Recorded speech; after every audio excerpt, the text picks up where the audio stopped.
Now for our story.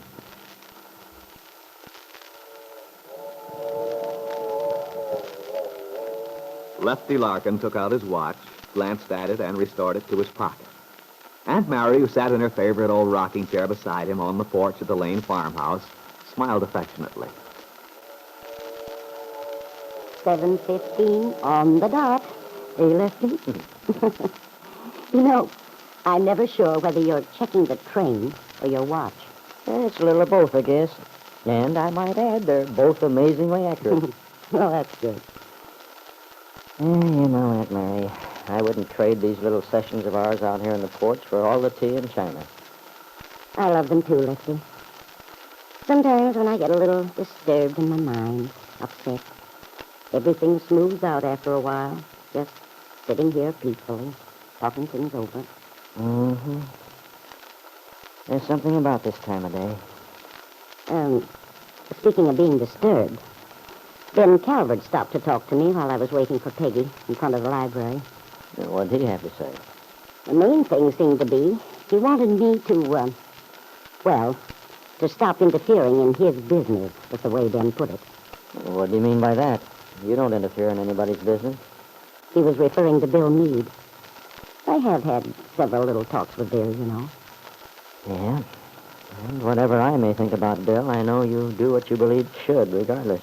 I have to, Lefty. Anyway, that was on Ben's mind. He insisted I'd been talking Bill into reopening the case, trying to get custody of that son of his. But you haven't, have you? Why, no. That's been Bill's own idea entirely. The fact that I agree with him doesn't change it. Of course not. Well, what'd Ben say when you pointed that out? You know how Ben is. He gets so irritable when people disagree with him. Finally, I told him he ought to go up to Angus McKillop himself. I said Bill's attorney was certainly in a position to answer any questions Ben might have on his mind. And he ought to go straight to the source. You knew what you were doing when you made that suggestion. Ben and Angus. And what happened? Did he take you up on it? He said he intended to. Well, I hope he did. Angus will certainly put a few spokes in Ben's wheel. And Ben would probably make Angus so blazing mad he'd be bound to win the case. Of course, I know darn well that's what you had in mind when you sent Ben up there. Well, anyway, Ben went dashing across the square in a great hurry, headed in that general direction.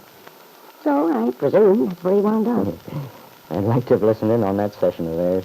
Now I bet it was a corker. I imagine Angus more than held his own. Well, I've put in my 2 cents worth more than once on the subject of Bill Meade. But this is one time I'm on his side.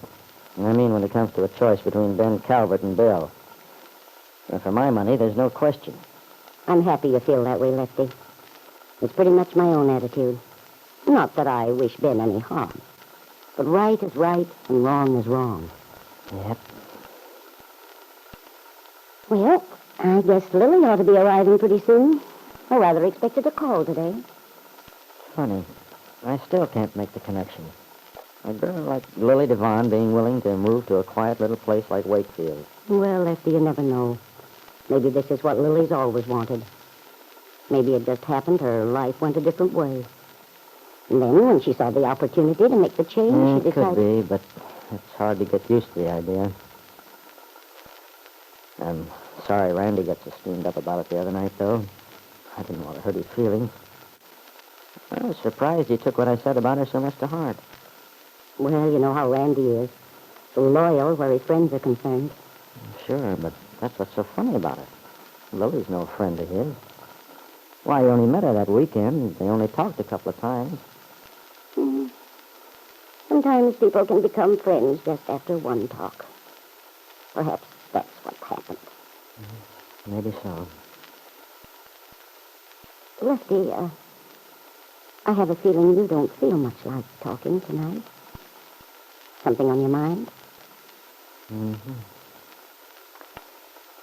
I might as well admit it. I've been thinking about Dell quite a lot since she was down here.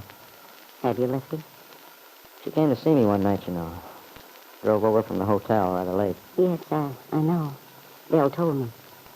Oh? You don't mind, do you? No, of course not, Aunt Mary.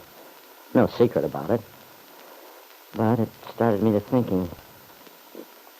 I'm a funny guy, I guess. A lot of men don't mind hurting a woman who loves them. In fact, I think some men rather enjoy it.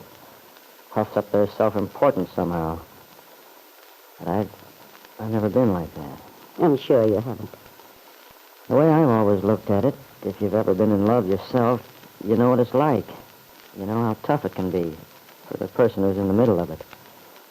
So you try to protect them from being hurt any more than they have to be. Well, that's the way it should be.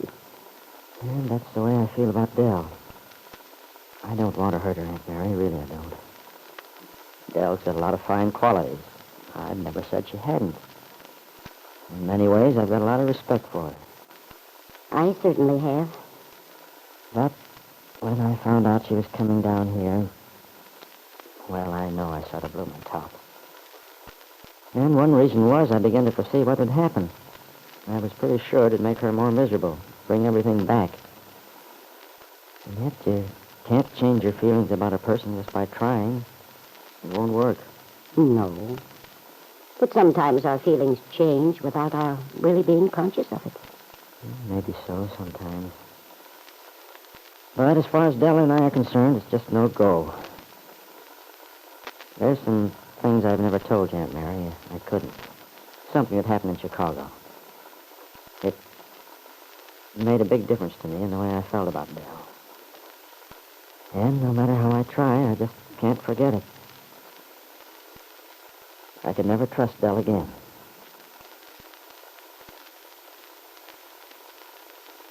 You say that, Lefty, remembering how Dell was going to break a promise to you. A promise which concerned Peggy Douglas, your daughter. But I wonder what you'd say if you knew Dell's thoughts tonight as she paces restlessly up and down her apartment in Chicago. I can't get Lefty out of my mind. I keep thinking of him. Of Wakefield. Peggy's wedding. I know she oughtn't to marry that guy. It'll only make her unhappy. She's in love with Bill, and it's that baby who's keeping Peggy and Bill apart. Lisa's baby. I know Lefty's in favor of Peggy's marrying Nicholas, but that's because he doesn't realize. He doesn't understand what it means. If he realized how unhappy it's bound to make her. She means so much to him. Oh, if only he'd believe me. Believe that I want to help Peggy. Oh, he won't listen. There's only one solution. Lisa's got to go down there and make a clean breast of the whole thing. But I wonder if she will. She's afraid to claim that child as her own. Afraid Lance would never forgive her. But it's the only way. It's a chance she has to take. And yet I can't force her. I gave her my solemn promise I'd keep her story a secret. I can't break that promise. I can't. Oh, it's all so twisted. If I hadn't thought of breaking a promise to Lefty once, we'd be together, happy, right this minute. Now it's a question of keeping another promise. The happiness of Lefty's own daughter is at stake, and my hands are tied. Unless